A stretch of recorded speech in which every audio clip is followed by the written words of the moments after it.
வணக்கம் என் அன்பிற்குரிய நண்பர்களே. குபேரா படம் எப்படி இருக்கிறது? குபேரா படத்தில் என்னென்ன இருக்கிறது? குபேரா படத்தில் கதை நல்லா இருக்குதா? கதை நல்லா இருக்குது.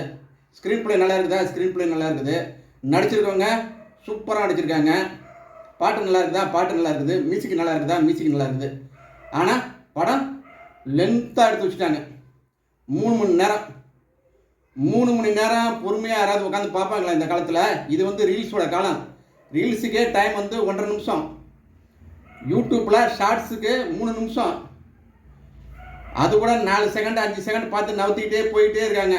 இது போன்ற காலகட்டத்தில் நீங்கள் வந்து 3 மணி நேரம் ஒரு படத்தை எடுத்தால் எல்லாருமே நல்லா நடித்தும் நல்ல ஸ்க்ரீன் பிளே இருந்தும் அந்த லென்த்து தான் இந்த படத்தில் ஒரு மிகப்பெரிய ப்ராப்ளம்.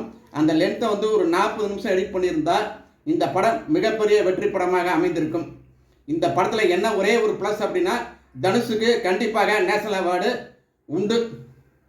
மொத்தமாக இந்த படத்தை பற்றி சொல்வது என்னவென்றால், 10 மார்க்குக்கு 6 மார்க் இந்த படத்துக்கு கொடுக்கலாம்.